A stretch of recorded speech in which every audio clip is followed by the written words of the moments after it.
श्री रणदीप जी सुरजेवाला, वैसे इंट्रोडक्शन की किसी की ज़रूरत नहीं है। और ऊंचा बोल लेंगे भाई, ऊंचा तो हम बोल ही सकते हैं, उसमें कोई कमी नहीं। मेरे भाई रणदीप सुरजेवाला जी, ऑल इंडिया कांग्रेस कमेटी के महासचिव, कर्नाटक जनरल सेक्रेटरी इंचार्ज, जिन्होंने अभी अभी कर्नाटक में ऐसा काम करके दिखाया है जिसने देश की आंखें खोली हैं भारतीय जनता पार्टी की झूठ के खिलाफ। मेरे साथ बहन किरण चौधरी जी हैं, हमारी सीनियर नेता,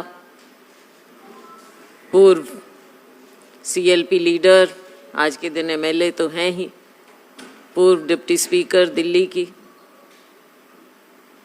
काम करने में आज भी आप जानते हैं कि विधानसभा में सरकार के खिलाफ कोई मजबूत आवाज़ उठाता है तो वो किरण जी हैं। साथ में हमारे दो वर्किंग प्रेसिडेंट हैं, चौधरी रामकिशन जी, पूर्व सीपीएस सुरेश गुप्ता जी।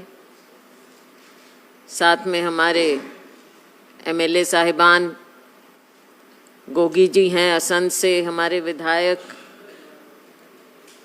प्रदीप चौधरी जी हैं, कालका से हमारे विधायक बहन रेणु बाला जी हैं, सढौरा से हमारी विधायक मेरे छोटे भाई चंद्र मोहन जी, पूर्व डिप्टी सीएम हैं। और कौन बैठे हैं, डॉक्टर अजय चौधरी जी हैं, हमारे रोहित जैन जी जो हमारे ट्रेजरर होते थे, संजीव जी हैं, और अन्य साथी यहाँ पर भूपी जी हैं, अन्य साथी यहाँ पर मौजूद हैं। साथियों, आज के दिन जिस प्रकार से भारतीय जनता पार्टी की सरकार चल रही है, और चल क्या रही है, हरियाणा तो मानो स्टैंड स्टिल पर आ गया है। नाम की सरकार, युवा बेरोजगार।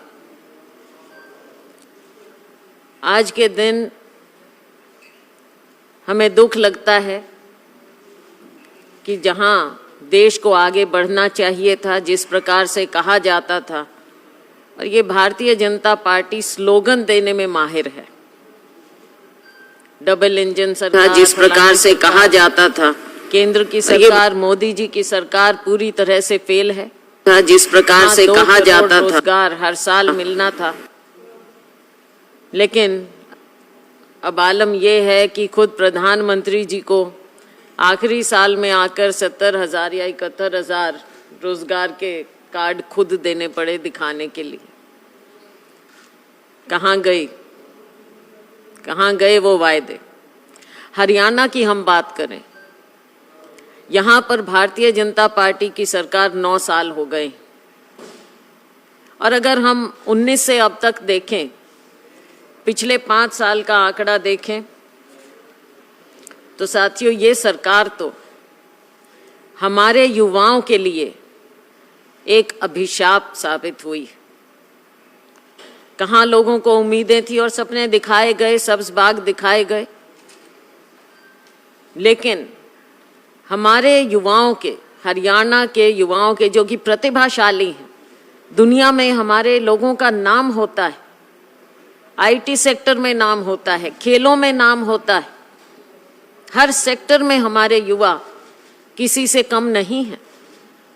प्राइवेट सेक्टर में जहां मौका मिलता है वहां ये चमकते हैं, लेकिन क्या कारण है कि हमारे ही राज्य में हमारा युवा एक सेकंड क्लास सिटीजन बनकर रह गया है? आज के दिन अगर हम बात करें तो हरियाणा हब किस चीज़ का बना है? ना एग्रीकल्चर में, ना आईटी में, ना किसी चीज़ में। हमारा राज्य अगर हब बना है तो बेरोजगारी में बना है। CMI की रिपोर्ट के मुताबिक देश में सबसे ज्यादा बेरोजगारी, गोल्ड मेडल अगर मिलता है हरियाणा को, तो वो बेरोजगारी में मिलता है।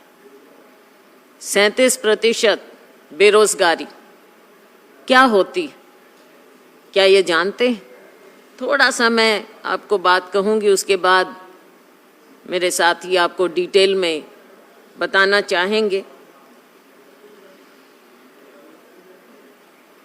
साथियों, हरियाणा के लाखों गुणी युवा दर दर ठोकरें खाने को मजबूर हैं। ना सरकारी नौकरी है और ना प्राइवेट सेक्टर में कहीं नौकरी की उम्मीद रख सकते हैं। 40 से अधिक परीक्षाओं के पेपर बेचने वाला पेपर लीक माफिया बन चुके हैं। बेरोजगारी में, जैसे मैंने कहा, हमारी दर पूरे देश में सबसे ज्यादा है। बेतहाशा बेरोजगारी, अकेले CET के पेपर के लिए आप जानते हैं कितने हमारे युवाओं ने फॉर्म भरा था? 11,22,000 युवाओं ने फॉर्म भरे। और कच्ची नौकरी के लिए कौशल रोजगार निगम में रजिस्ट्रेशन किया। ये आंकड़े हैं, सरकार के आंकड़े हैं। कितने लोगों ने रजिस्ट्रेशन कराया? 7,72,000 लोगों ने। हरियाणा के सरकारी विभागों और बोर्ड और निगमों में क्लास 3 और 4 के 60,000 पदों की भर्ती के लिए 10 लाख से ज्यादा युवाओं ने दरखास्त दी। आज के दिन हमारे पास हरियाणा में ना कच्ची नौकरी है ना पक्की नौकरी। CET का तो नाम कॉमन एक्सप्लॉयटेशन टेस्ट रख देना चाहिए हमें। CET के बारे में डिटेल में मेरे साथी आपको बताना चाहेंगे। साथियों, आज के दिन हरियाणा में 2 लाख पद खाली पड़े हैं। अब उनको ये कैसे भरेंगे, क्या करेंगे, क्या हश्र होगा हमारे युवाओं का, आप सोच सकते हैं। मैं आग्रह करूंगी अपने साथियों से कि इस पर और थोड़ी ज़्यादा तफसील से जाएं, डिटेल में इन मुद्दों पर, इन इश्यूज़ पर, इन पॉइंट्स पर नज़र डालें, आपका ध्यान आकृष्ट करें और आपके माध्यम से हरियाणा की जनता को इस भारतीय जनता पार्टी, जिनके मुखिया खट्टर जी हैं और जजपा इनकी सहयोगी पार्टी है, इनकी असलियत के बारे में आपको और हरियाणा की जनता को बताएं। तो मैं आग्रह करूंगी रणदीप जी से कि ये CET के बारे में आपको ज़्यादा अच्छी तरह से, आप जानते हैं ये तो डिटेल में जाके इनकी समझ बहुत बारीकी की है, ये आपको समझाएंगे। धन्यवाद। शुक्रिया शैलजा जी। साथियों, जो हवाई भाजपा जजप्पा सरकार है, आज हम सब साथी एक कोने से दूसरे कोने तक भारतीय राष्ट्रीय कांग्रेस और हरियाणा प्रदेश कांग्रेस के सब साथी हवाई भाजपा जजप्पा सरकार से ठोस बेरोजगारी और युवाओं के मुद्दों पर तर्कपूर्ण सवाल पूछने के लिए आपके बीच में उपस्थित हैं। 4 पहलू उसके हम आपके समक्ष रख रहे हैं। एक पहलू शैलजा जी ने उसकी शुरुआत की कि बेरोजगारी की हरियाणा में स्थिति क्या है, और उस बेरोजगारी का एक बड़ा पहलू है कॉमन एलिजिबिलिटी टेस्ट, जिसको हमने कॉमन एक्सप्लॉयटेशन टेस्ट की संज्ञा दी है। तीसरा पहलू है जिसकी व्याख्या किरण जी करेंगी, वो है कि किस प्रकार से पद रिक्त पड़े हैं या वापस ले लिए गए या फिर अदालत के पचड़े में डाल दिए गए।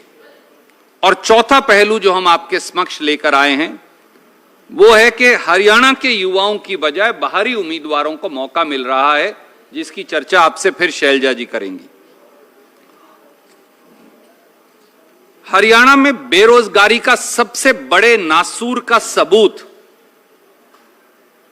और उसकी दर्दनाक कहानी कहने वाले वो 11,22,000 नौजवान हैं जिन्होंने कॉमन एक्सप्लॉयटेशन टेस्ट के लिए अप्लाई किया।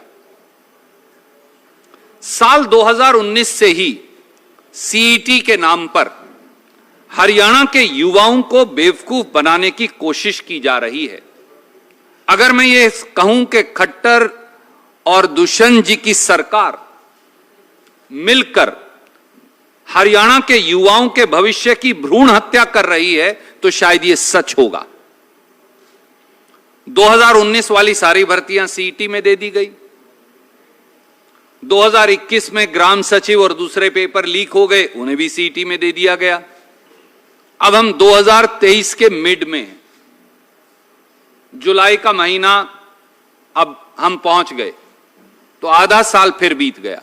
तो 19 से 23 तक का समय तो सीईटी करवाएंगे और उससे फिर पेपर करवाएंगे, इसी में लगा दिया। 11,22,000 बच्चों ने दरख्वास्त दी। 4 शिफ्टों में आखिर में एग्जाम हुआ, बड़े मोल तोल के बाद 5 और 6 नवंबर 2022 को। 10 जनवरी 2023 को रिजल्ट आया। रिजल्ट में 2,92,000 बच्चों को उन्होंने पास दिखाया। पब्लिक डोमेन में नहीं डाला, आखिर में फिर कोर्ट में गया और 29 जून 2023 को 2,92,000 से बढ़ाकर 3,59,000 बच्चों को पास दिखा दिया गया। यह सीईटी का रिवाइज रिजल्ट भी उन 11,22,000 बच्चों से भी और 3,59,000 युवक और युवतियों से भी जो हरियाणा के हैं, उनके भविष्य से क्रूर और भद्दा मजाक है। युवाओं की जिंदगी से कॉमन एक्सप्लॉयटेशन टेस्ट, जिसे वो कॉमन एलिजिबिलिटी टेस्ट कहते हैं, उसके नाम पर जो मजाक हो रहा है, उसके 4 पहलू जरूरी हैं। पहला,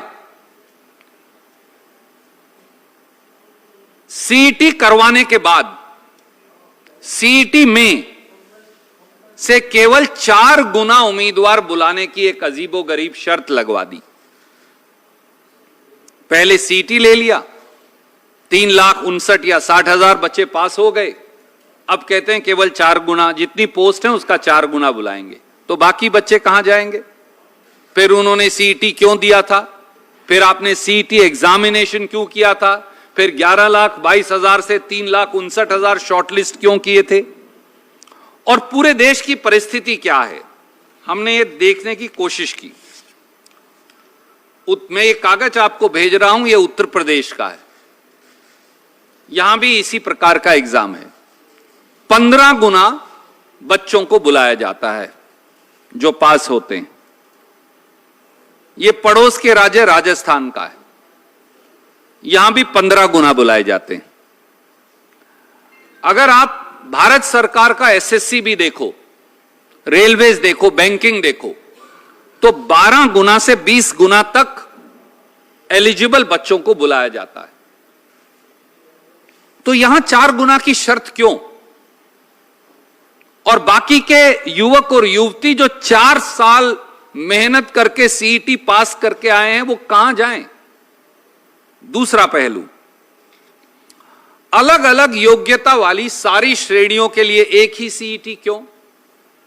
मैं 12वीं पास हूं, आप बीए पास हैं, आप बीटेक हैं, आप एमटेक हैं, आप जूनियर इंजीनियर का डिप्लोमा किए हैं, आपने पॉलिटेक्निक से डिप्लोमा किया है, सबके लिए एक ही कॉमन सीईटी।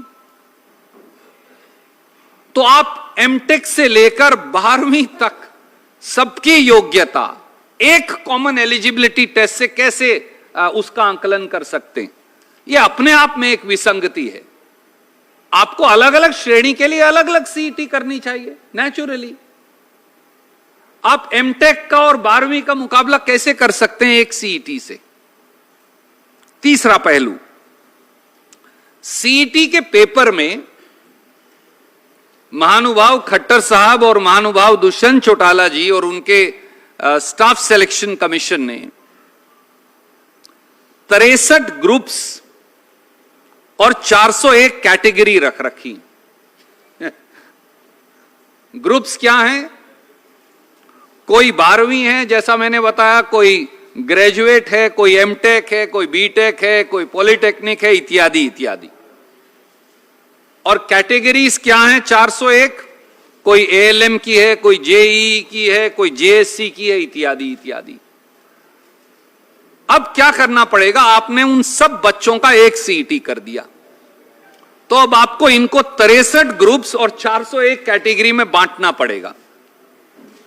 मैं तो एमटेक हूं, मैंने तो इंजीनियरिंग पोस्ट के लिए अप्लाई किया है, तो हो सकता है मैंने 2 में अप्लाई किया हो, तो आपको मेरा रिजल्ट निकालकर वहां डालना पड़ेगा। तो अब 63 ग्रुप्स और 401 कैटेगरी में इस सीईटी के कॉमन रिजल्ट को बांटना है।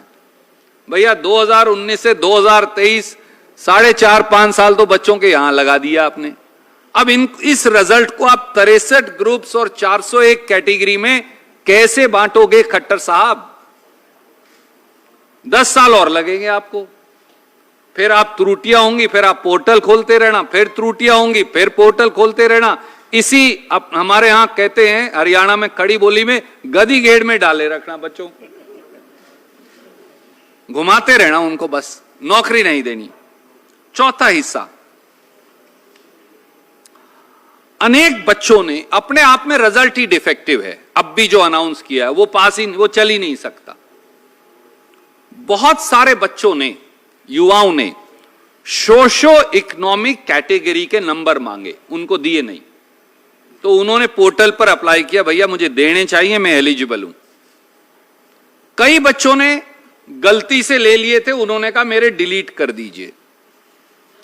जिनके हटाने चाहिए उनके हटाए नहीं, जिनके जोड़ने चाहिए उनके जोड़े नहीं। वो सब दर दर की ठोकरें खा रहे हैं। तो सीईटी चलेगा कैसे? फिर नौकरी कैसे लगेगी? पांचवां पहलू, इकोनॉमिकली वीकर सेक्शन और एक्स सर्विसमैन कैटेगरी के बच्चों को, युवाओं को जनरल कैटेगरी में डाल दिया है। अब वो रोते फिर रहे हैं कि भैया मैं तो ईडब्ल्यूएस में आता हूं, मैं एक्स सर्विसमैन में आता हूं, मैं तो एलिजिबल ही नहीं रह जाऊंगा, मुझे रिजर्वेशन का फायदा नहीं मिलेगा, मुझे वहां डालिए। पर आपने तो रिजल्ट डिक्लेयर कर दिया। अब आप फिर पोर्टल खोलेंगे, फिर पोर्टल खोलेंगे, 10 बार तो पहले खोल चुके, तो ये रिजल्ट फाइनल कब होगा? छठा पहलू, सीईटी के प्रश्नों के जवाब ही गलत थे। आपको यह मालूम है कि आंसर की रिलीज की जाती है एचपीएससी के द्वारा भी, एचएसएससी के द्वारा भी, और कोई विद्यार्थी, कोई भी उम्मीदवार जो है वो 100 रुपया प्रति प्रश्न, इतने पैसे लेते हैं, जमा कराओ तो फिर आंसर की पर ऑब्जेक्शन दो। अब वो कह रहे हैं हमने आंसर की के ऑब्जेक्शंस का कोई फैसला ही नहीं किया। तो साहब जब आप गलत सवालों के गलत जवाब पर सीईटी ले रहे हैं तो उसके रिजल्ट के मायने क्या हैं? और इसलिए मैं ज्यादा आपको, वैसे तो पूरा पेपर मेरे पास है, पर इतनी अकलमंद सरकार है भाजपा जजपा की, उसके 4 सवाल केवल आपको पढ़कर बताता हूं। क्वेश्चन नंबर 77 था सीईटी में, निम्नलिखित में से किस खिलाड़ी ने राष्ट्रमंडल खेल 2018 में कुश्ती में कांस्य पदक जीता? ए बबीता फोगाट, 2 गीतिका जाखड़, 3 विनेश फोगाट, 4 योगेश्वर दत्त, 5 उत्तर नहीं देना चाहते। अब ये 5 ही गलत हैं, क्योंकि सही जवाब साक्षी मलिक है। अब मुझे बताओ क्या ऐसी तैसी करवाएगा कोई इसमें, और कैसे इसका नतीजा आप निकालेंगे? भाई तुम्हारा एक ही सवाल, तुमने सारे सवाल ही गलत का जवाब ही गलत है तुम्हारे, 5 के 5 का। तो सही जवाब साक्षी मलिक है, उन्होंने विनेश फोगाट को टिक किया हुआ है। तो मैं गलत सवाल का जवाब दूंगा गलत जवाब तो नंबर मिलेंगे, नहीं तो मिलेंगे नहीं। इनका एक और देख लीजिए। सवाल नंबर 81 था, who was the first Indian to be appointed as first chief justice of the Punjab high court in 1913? Gopal Singh, Alok Singh, sir Chhotu Ram, doctor Swarup Singh. Not attempted. सही जवाब है सर शादीलाल। उनका नाम ही नहीं लिखा। बताओ भैया कैसे जवाब देगा बच्चा? अजीब आदमी हो आप। एक सवाल और मैं सैंपल के तौर पे दिखाता हूं। विश्व पर्यावरण दिवस की वर्ष 2022 की विषय वस्तु यानी थीम क्या है? स्वच्छ पर्यावास, स्वस्थ पर्यावास, सभी के लिए समावेशी विकास, अंतर का ध्यान रखें, न किसी को और न कोई स्थान पीछे छोड़ें, समावेशी विकास, सतत विकास। उत्तर नहीं देना चाहते। अब जवाब है ओनली वन अर्थ। वो इसके अंदर ही नहीं लिखा। तो क्या करेगा बच्चा भैया? क्या लिख के दोगे? कहां जाए बच्चा? वो इसके अंदर है ही नहीं, ऑप्शंस भी नहीं। एक और लास्ट में आपको पढ़ देता हूं। महाभारत में हरियाणा को डैश कहा गया है? बहुधनक, जय संहिता, हरिधाम, कृषिधाम। उत्तर नहीं देना चाहते। जो महाराज खट्टर साहब और दुष्यंत जी हैं वो कहते हैं कृषिधाम कहा गया है। कहा गया है बहुधनक, a land of riches and a land of plentiful grains. अब आपको महाभारत की जानकारी नहीं है भैया, क्यों ऐसे सवाल पूछते हो? जरूरी है खट्टर साहब वो पूछना जिसका जवाब ना आपको आता, ना दुष्यंत चौटाला को आता, ना चेयरमैन HSSC को आता। क्यों बालकों के साथ इस प्रकार का व्यवहार कर रहे हो? अब जब आपने इनके जवाब ही करेक्ट नहीं किए, आंसर की में एक और नोटिस लगा दिया, 1000 रुपया और भरो फिर ठीक करवाओ। क्यों करें भाई? बेवकूफी आप करें, छल आप करें, कपट आप करें, धोखा आप करें, अभिशाप आपकी सरकार बन जाए। 11,22,000 बच्चे यानी 40 लाख हरियाणा के लोग समेत परिवारों के वो बेवकूफ बने। तो किस प्रकार से भर्तियां होंगी जब ये इस प्रकार का सिस्टम है? एक तीसरा पहलू है, वो इससे भी ज्यादा चौंकाने वाला है। मैं किरण जी से अनुरोध करूंगा वो आपके समक्ष रखेगी।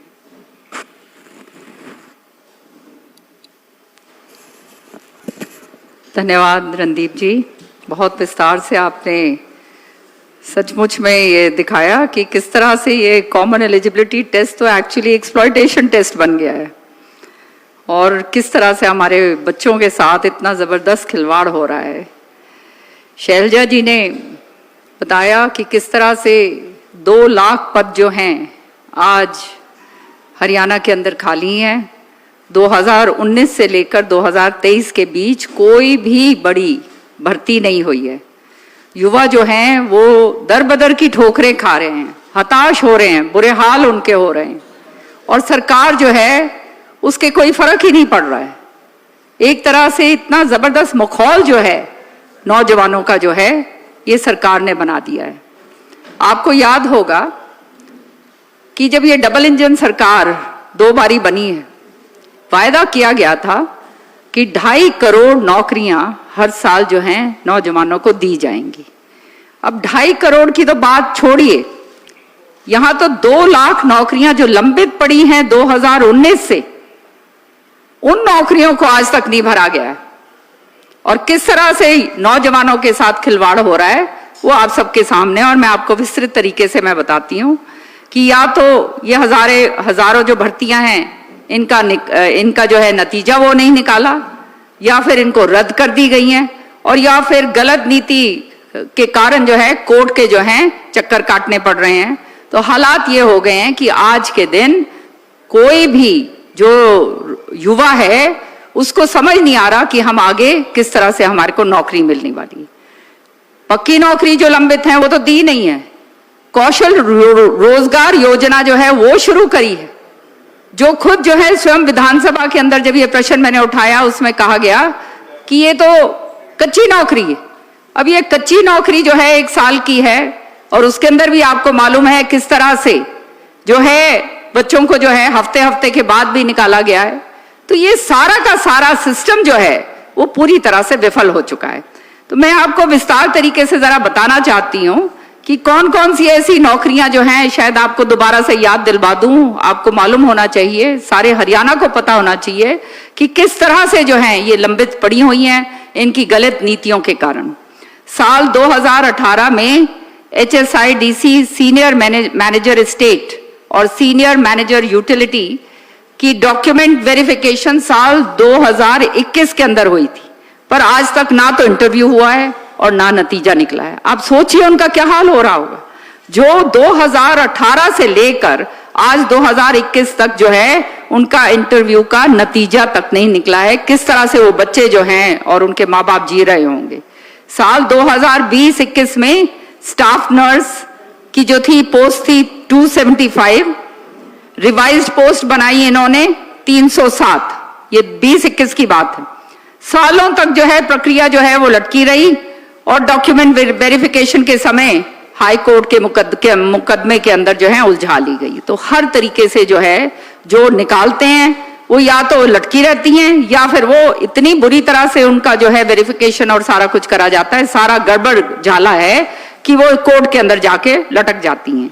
साल 2019 में हार्को बैंक पोस्ट संख्या थी 978 क्लर्क और जूनियर अकाउंटेंट इत्यादि के लिए, और आज तक जो है उनका भी नतीजा नहीं निकाला है। ये भी वही हाल हो रहे हैं हार्को बैंक में, 978 मतलब ऑलमोस्ट 1000 पोस्ट।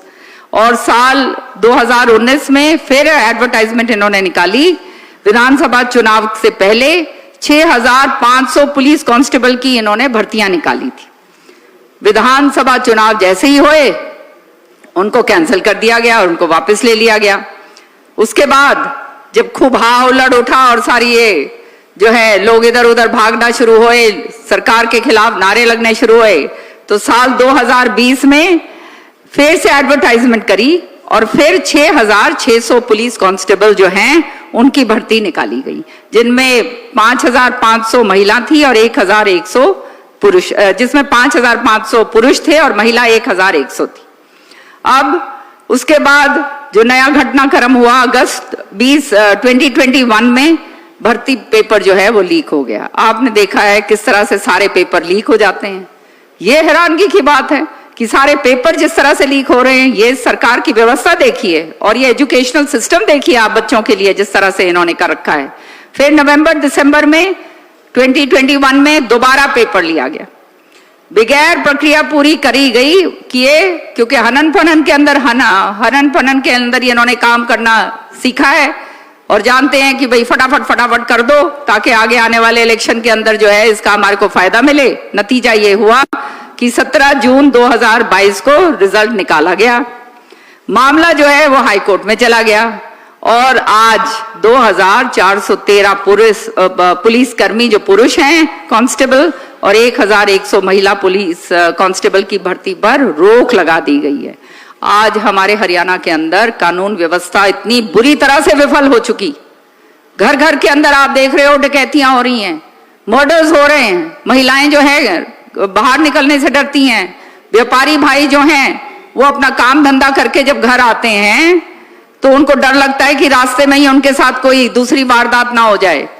पुलिस जो है वो पूरी तरह से जो है हर तरीके से जो पुलिस की व्यवस्था है वो खत्म हो चुकी है और जो कांस्टेबल हैं वो इनसे भर्ती नहीं हो रहे हैं। तो आप समझ सकते हो ये सरकार आगे करेगी क्या। आगे सुनिए, साल 2019 में आरोही स्कूलों में टीचिंग और नॉन टीचिंग पोस्ट की संख्या इन्होंने निकाली 895। अब जो है सालों तक जो है ये भर्ती लटकी रही और फिर रद्द कर दिया गया। विधानसभा के अंदर जब ये प्रश्न हम पूछते हैं तो ये बड़ी जोर शोर से अपना पीठ थपथपाते हैं। सच्चाई ये है कि आज जो है हमारे ये आरोही स्कूल जो अपने आप में इन्होंने कहा था कि बहुत बढ़िया काम कर रहे हैं और वो बच्चों को अच्छी शिक्षा देने के लिए सरकार ने बनाए थे, आज हालात ये हैं कि बच्चे जो हैं वो तरस रहे हैं, उनके पास जो है पूरे के पूरा टीचिंग स्टाफ नहीं है, पूरी तरह से पढ़ाई नहीं हो रही है और विधानसभा के अंदर जो है अपनी पीठ थपथपाते हैं कि हमने एजुकेशन सेक्टर में बहुत जबरदस्त कर दिया। यहाँ पर हमारे इनसे जो है टीचर्स की भर्ती तक जो है जो इतने सालों तक लटकी रही वो इनसे पूरा नहीं हो पाया, वो रद्द कर दी गई है। ऐसे ही अन्य हजारों नौकरियां जिनका इन्होंने इश्तिहार निकाला, युवकों से इन्होंने पैसा भरवा लिया और युवकों को ने अपने तैयारी के लिए करोड़ों करोड़ों करोड़ों रुपए खर्च करे और बाद में उनको रद्द कर दिया गया। अब आप समझ जाइए कि इस तरह के हालात जब होते हैं कि हमारा जो है ग्रामीण क्षेत्र, हमारा इलाका है, हमारा प्रदेश है, हमारे बच्चे जो हैं बहुत ही मध्यम वर्ग से आते हैं, कितनी मेहनत करते हैं, कितनी मेहनत करके आगे बढ़ते हैं और फिर माँ बाप जो हैं पता नहीं क्या क्या, कोई जमीन बेच रहा है, कोई कुछ बेच रहा है करके जो है उनके फॉर्म भरे जाते हैं और रुपया इतना खर्चा करा जाता है, फिर भी जो है वो वाली नौकरियां जो वो दे के मतलब जो पेपर दे के आते हैं उनको रद्द कर दिया जाता है। उदाहरण से मैं बताती हूँ, ग्राम सचिव जो हैं उनकी पोस्ट थी 697, पटवारी की थी पोस्ट 530, केनाल पटवारी, अच्छा एडवर्टाइजमेंट नंबर भी मैं बता देती हूँ, ठीक है, मैंने सोचा वो देर होगी इसलिए नहीं कह रही मैं।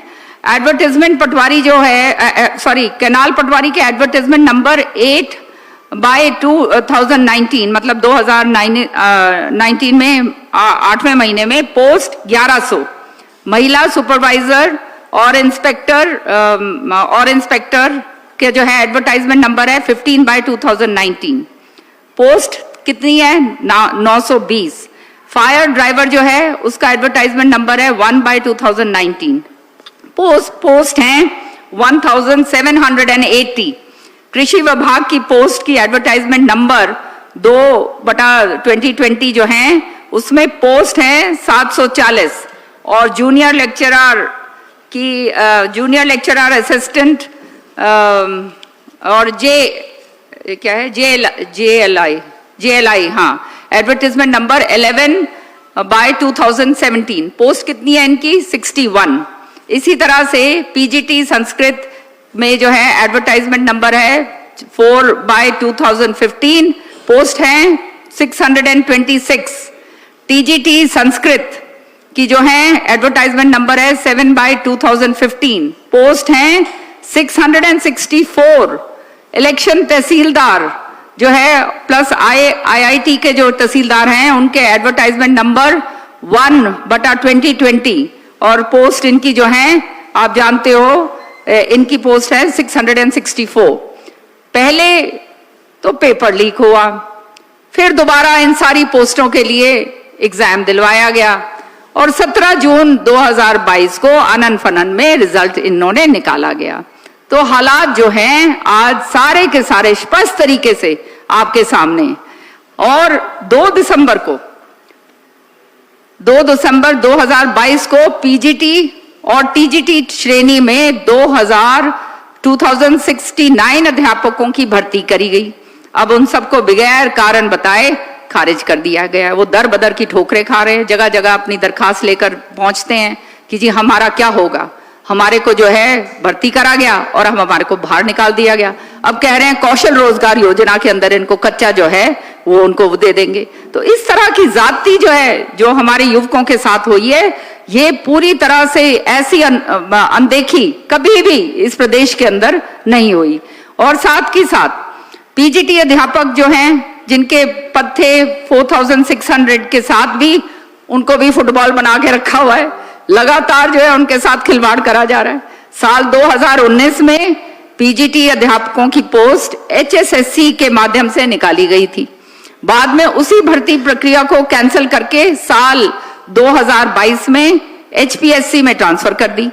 अब कई बार क्राइटेरिया बदल देते हैं, कभी कुछ क्राइटेरिया कभी कुछ क्राइटेरिया। बच्चे जिस चीज के लिए तैयारी करते हैं उनको मालूम ही नहीं है कि करना क्या है। अभी बड़ा विस्तार से रणदीप जी ने बताया कि किस तरह से ये पेपर निकालते हैं, पेपरों के अंदर जो है किस तरह के प्रश्न पूछे जाते हैं बेतुके, जिनका कोई जवाब ही नहीं है और जो गलत है। और इसी तरह से क्राइटेरिया भी जो है मनमाने तरीके से जो है ये क्राइटेरिया निकालते हैं। और जब ये क्राइटेरिया कई बार बदलते हैं, उसके बदलने के बाद 25 मई 2023 को 8 विषयों के 3863 PGT पद पर और जो है 630 मेवात काडर के जो PGT पद थे उनकी जो है सारी की सारी भर्ती जो है वो खारिज कर दी गई। अब कितनी जाती है, आपके सामने सारी बातें हैं। अब फिर इश्तिहार निकाला है और फिर नई भर्ती का नाटक करने जा रहे हैं, क्योंकि अब इलेक्शन आ रहा है तो जो है इलेक्शन ईयर के अंदर जो है दिखा रहे हैं कि हम फिर दोबारा से भर्ती करने जा रहे हैं।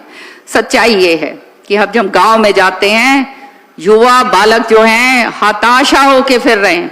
आज आमदनी है नहीं, महंगाई इतनी बढ़ गई है, रोजगार बिल्कुल नहीं है, और गांव के जो बड़े बुजुर्ग हैं वो सारे ये बात कहते हैं, और बच्चे खुद कहने लग गए हैं कि बहन जी हमारा क्या होगा, हमारा तो जो है आगे कुछ भविष्य जो है बिल्कुल अंधेरा है, और ना हमारी शादियां होंगी, शादी ब्याह नहीं हो कोई करेगा।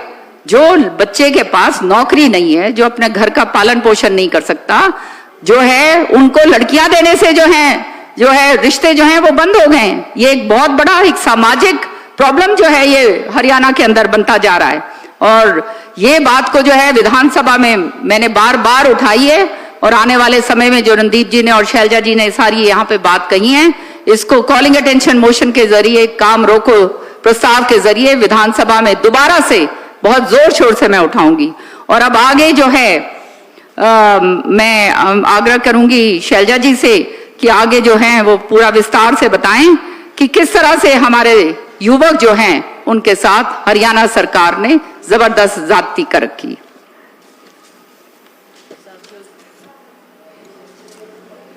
बहुत ज्यादा समय आपका नहीं लेंगे। एक और बिंदु है जिसकी ओर आपका ध्यान आकर्षित करना चाहूंगी। अव्वल तो नौकरियां निकालनी है तो पहले ही फॉर्म कैंसिल, लेकिन अगर उसके बावजूद पेपर होते हैं तो पेपर लीक हो जाते हैं। उससे आगे अगर चलें, अगर नौकरियां मिल भी जाती हैं तो वो किस तरह से मिल रही हैं, हरियाणा के युवाओं के साथ एक और छलावा कैसे होता है, उसके भी 2-3 उदाहरण देना चाहूँगी छोटे छोटे शब्दों में। 2019 के बाद से जो नौकरियां निकली हैं, उदाहरण के तौर पर एसडीओ की बिजली विभाग की भर्ती जो 2019 में हुई, उसमें 80 पदों में, क्या आपको मैं बता सकती हूँ कितने पद हरियाणा के लोगों को मिले? 80 में से केवल और केवल 2 पद हरियाणा वासियों को मिले। और फिर ये आप जानते हैं बवाल उठा, हमने सबने शोर मचाया, मीडिया में बहुत निकला, तो फिर ये भर्ती कैंसिल कर देनी पड़ी। अब उसका क्या हो रहा है किसी को कुछ मालूम नहीं। 2019 में एचसीएस की भर्ती, 1/3 उम्मीदवार हरियाणा के बाहर के भर्ती हुए थे। 2021 में एसडीओ के 180 पदों में, हरियाणा के 180 में केवल और केवल 22 हरियाणा के युवाओं की भर्ती है, और ये भी फिर कैंसिल किया गया। 19 में असिस्टेंट प्रोफेसर पॉलिटिकल साइंस की भर्ती में 18 में से 11 उम्मीदवार बाहर के थे। एग्रीकल्चर डेवलपमेंट ऑफिसर की जनरल कैटेगरी के 23 पदों में से 23 में से 16 बाहर के थे। 2021 में टेक्निकल एजुकेशन लेक्चरर के पदों में जनरल कैटेगरी में 157 पदों में से 106 बाहर के लोगों की नियुक्ति हुई। साथियों, हरियाणा केवल एक ऐसा प्रांत है कि हम इतना ज़्यादा नेशनल इंटीग्रेशन में विश्वास रखते हैं कि यहाँ स्टाफ नर्स और वेटनरी की पोस्ट के लिए ना तो हरियाणा नर्सिंग रजिस्ट्रेशन काउंसिल और ना हरियाणा वेटनरी रजिस्ट्रेशन काउंसिल का पंजीकरण अनिवार्य है। और स्टेटों में है कि उनके स्टेट रजिस्ट्रेशन काउंसिल में पंजीकरण अनिवार्य होता है, और तभी उनके यहाँ उनकी स्टेट में वो भर्ती के लिए अप्लाई करते हैं, उनकी नियुक्ति होती है। हरियाणा में ऐसा कुछ नहीं है कि यहाँ के लोग यहाँ पर नौकरी पा सकें, यहाँ की एजुकेशन प्राप्त करके यहाँ की नौकरी पा सकें। हाँ, बाहर पंजीकरण, दूसरे राज्यों के पंजीकरण से आप आओ और यहाँ पर नौकरी पाओ। इतना खुला दिल है यहाँ की सरकार का कि अपने लोग तो नज़र आते नहीं, अपने कहते हैं, कहावत है, दिए तले अंधेरा। तो हमारे यहाँ के लोगों को, युवाओं को कुछ मिलना नहीं साथियों। आज के दिन भविष्य युवाओं के हाथ में ही होता है। हमारे राज्य में युवाओं का क्या भविष्य है? केवल अंधकार ही अंधकार है। राहुल जी ने इन बातों पर ध्यान डाला, बेरोजगारों की आवाज़ उठाई, गरीबों की आवाज़ उठाई। देश भर में उन्होंने पद यात्रा की, 3500 किलोमीटर से ज़्यादा। हम सभी लोग उसमें शामिल हुए और आपने देखा कि एक ऐसा ऐतिहासिक वो यात्रा हुई कि हरियाणा में युवाओं में एक नई ऊर्जा आई। तो अब इस ऊर्जा का इस्तेमाल हमने करना है, हरियाणा के युवाओं ने करना है। ये जो भाजपा जजपा की सरकार है, ये अपना मत खो चुकी है। इनके नारों की तरह इनकी हर बात खोखली है। यहाँ पर जब हर बात, हर स्लोगन खोखला साबित हुआ है। और इन भर्तियों के हमने आज एक मुद्दा उठाया है हम साथियों ने कि हरियाणा के युवाओं की क्या बदहाली है, बेरोजगारी की दर कहाँ पर है। तो हरियाणा में अगर एडमिनिस्ट्रेशन 2 लाख पद खाली होंगे तो यहाँ की एडमिनिस्ट्रेशन और सरकार भी खोखली हो चुकी है। हर तरह से ये सरकार अपना मत खो चुकी है। आगे का भविष्य हरियाणा के युवा खुद तय करेंगे। इस सरकार का तख्ता पलटकर ये सरकार अपना मत खो चुकी। आने वाला भविष्य हरियाणा के युवाओं के हाथ में है।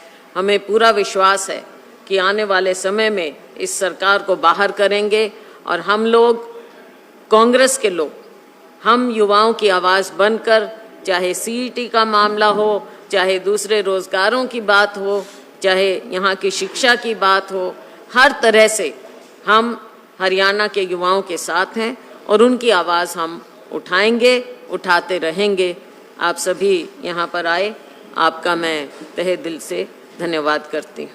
कोई प्रश्न आप पूछना चाहें तो स्वागत है, वन बाय वन।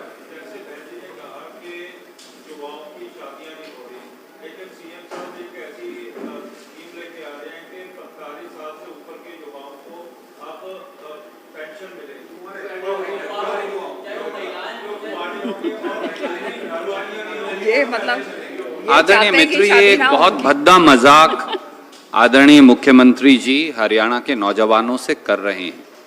शादी न होने का कारण क्या है? स्वेच्छा भी हो सकता है, पर हरियाणा का युवा, जैसा शैलजा जी ने कहा, किरण जी ने कहा, मैंने कहा, वो इस समय भीषण और भयंकर बेरोजगारी का शिकार है। उसका भविष्य, उसके भविष्य की खट्टर सरकार ने भ्रूण हत्या कर दी है।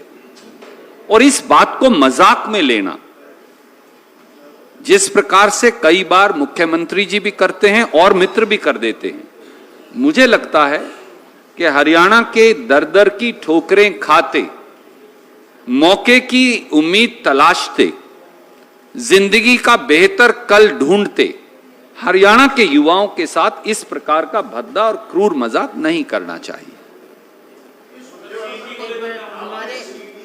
एक मिनट, हमारे किसी साथी से भी अगर आप कुछ पूछना चाहें तो, कोई कुछ कहना चाहेगा क्या? कोई कुछ, किसी भी साथी से भी अगर कुछ पूछना चाहे।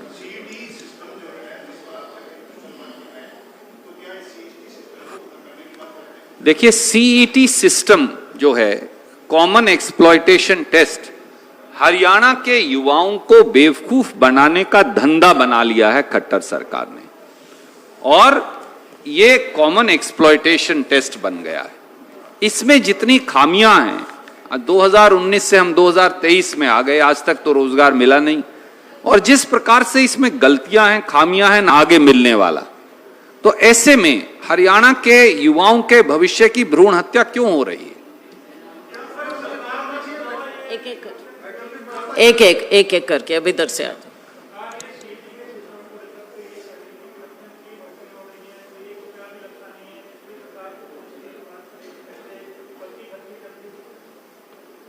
साहब, अब 10 साल हो गए, 9 साल हो गए खट्टर साहब को, आज तक तो वो क्लर्क की भर्ती पूरी नहीं कर पाए। जिस पर ये स्लोगन वो लेकर आए थे, क्या हो गई? वो जो क्लर्क लगाए थे आज से 7 साल पहले, वो सारे लग गए। 3 बार आप उनका रिजल्ट निकाल चुके हैं, 2 बार उनको नौकरियों से हटा चुके हैं, फिर आप उन्हें ले लेते हैं, फिर हटा देते हैं।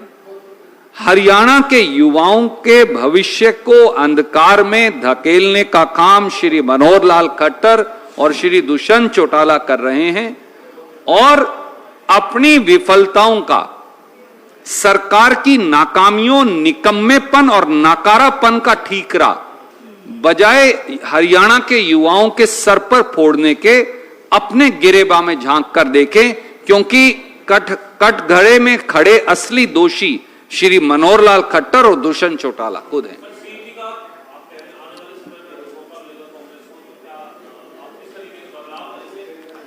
देखिए, कॉमन एलिजिबिलिटी टेस्ट का मतलब क्या होता है कि आप शॉर्ट लिस्टिंग कर रहे हैं, फिर आप कह रहे हैं अब हम शॉर्ट लिस्टिंग भी नहीं मानेंगे, हम तो इससे भी 4 टाइम्स बुलाएंगे, तो 4 टाइम वैसे ही बुला लो, फिर सब बच्चों को मौका दो। फिर आप उनको क्यों 4-4, 5-5 साल तक धक्के दे रहे हैं? इसका लॉजिक क्या है? इसका लक्ष्य क्या है? इसका लक्ष्य केवल और केवल युवाओं को मूर्ख बनाना है। इस नीति पर पुनर्विचार करने की आवश्यकता है।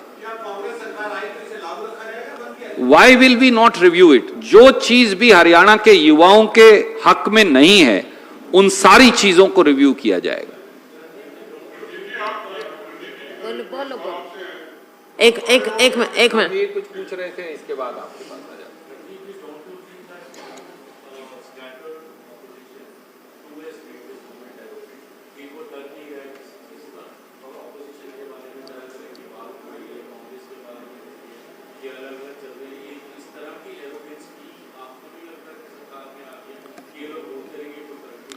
आदरणीय मित्र, अगर आप मोदी जी और खट्टर साहब के अहंकार के लिए भी हमें जिम्मेवार माने, तो मुझे लगता है कि ये हमारे साथ अन्याय है।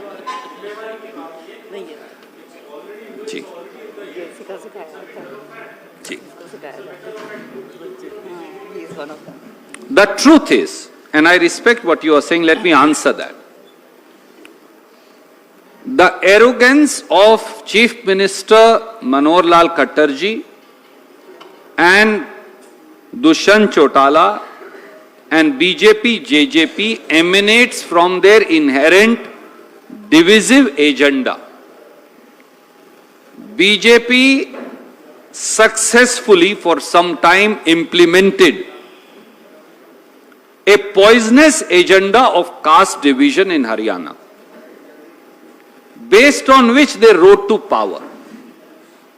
They segregated cities and villages, they segregated farmers and others, and they tried to divide everybody against, pit everybody against each other. Vaishya community was pitted against Punjabi community. The agricultural communities were pitted against poor and backward communities. But now everyone has seen through this bluff. And people of Haryana are ready, are itching to vote out this government, as also ensure that the arrogance is demolished to pieces.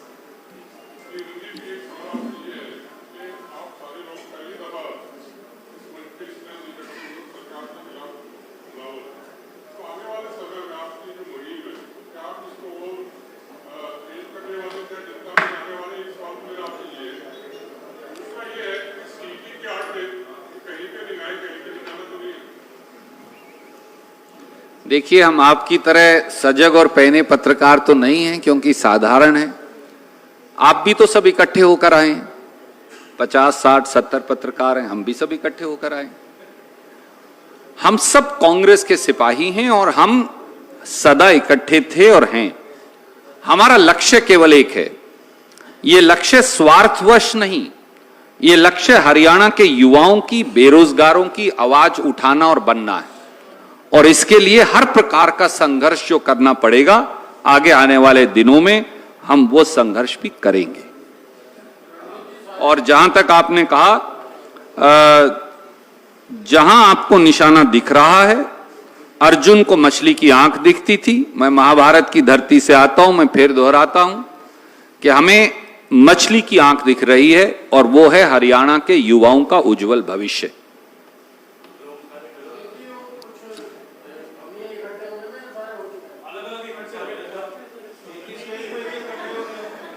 देखिए, मैं आपसे एक अनुरोध करूंगा हाथ जोड़कर, आपका हमारा हंसी मजाक चलता रहेगा, वो हरियाणा का चरित्र भी है। अगर हरियाणा में हंसी ठट्ठा ना हो तो फिर वो हरियाणा क्या हुआ।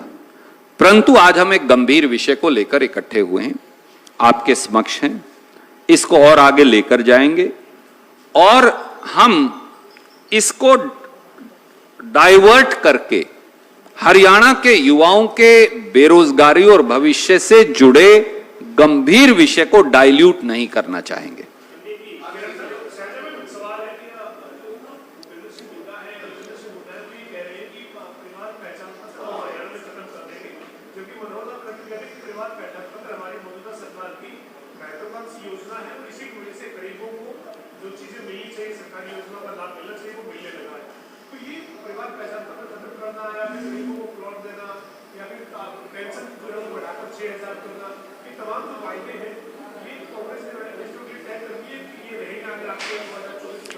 देखो, जैसा अभी रणदीप जी ने कहा कि जो जो इस सरकार की गलत नीति हैं या जो खामियां हैं, उन सब चीज़ों को कांग्रेस सत्ता में आने पर रिव्यू करेगी। उससे पहले जो कि हर पार्टी का, या कम से कम हमारी पार्टी की तो परंपरा है कि चुनाव से पहले हमारी मैनिफेस्टो कमेटी बनती है। इन सब मुद्दों को वहाँ पर अच्छे ढंग से देखकर कि आगे हरियाणा के हित में क्या है, ये और इनके अलावा और भी बहुत से मुद्दे हैं। पिछली बार हमारा मैनिफेस्टो बना था, किरण जी उसकी चेयरमैन थी, एक बेहतरीन मैनिफेस्टो बना था हमारा। आने वाले समय में भी मैनिफेस्टो जब बनेगा तो सबसे कंसल्ट करके जो अच्छे विचार किसी के हैं, आपके हैं, तो आपके विचार भी अच्छे लिए जाएंगे उसमें। देखिए, मैं इंटरवीन करूं क्योंकि एक मित्र का सवाल है, इधर पवन भाई का है, उधर भी है।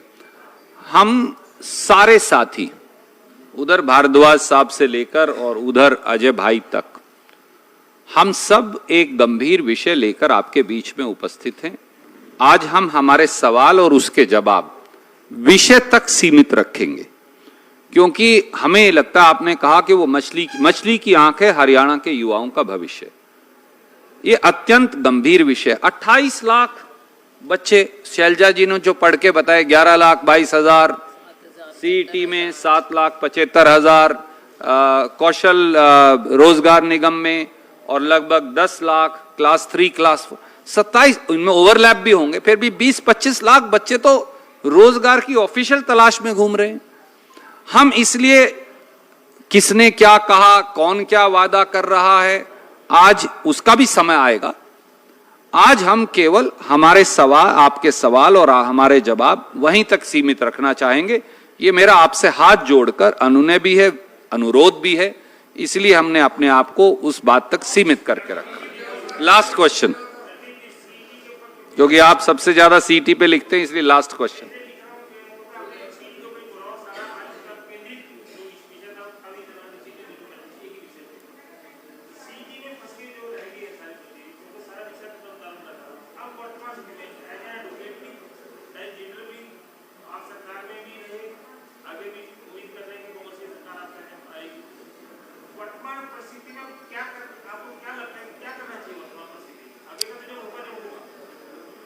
खट्टर सरकार के निकम्मेपन, नाकारापन, नाकामयाबी और दुर्भावना का एपिटैफ है सीईटी। इसीलिए इसे कॉमन एक्सप्लॉयटेशन टेस्ट का हमने नाम दिया है। इसकी त्रुटियां मैंने आपको 6 त्रुटियां बताई, शैलजा जी ने, मैंने, किरण जी ने, हम सब ने, चंद्रमोहन जी ने, हमारे कार्यकारी अध्यक्षगण बैठे हैं। क्या इनकी कोई त्रुटियां दूर कर सकता है? पर मुख्यमंत्री जी मौन हैं, दुष्यंत चौटाला जी को कोई जानकारी नहीं। और बच्चे जो हैं वो दर दर की ठोकरें खा रहे हैं।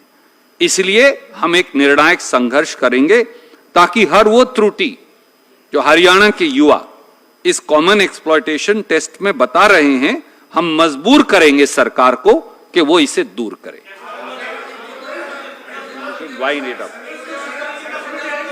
Thank you sir.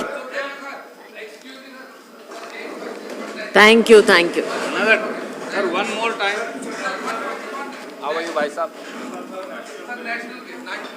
सर हमारी डीरे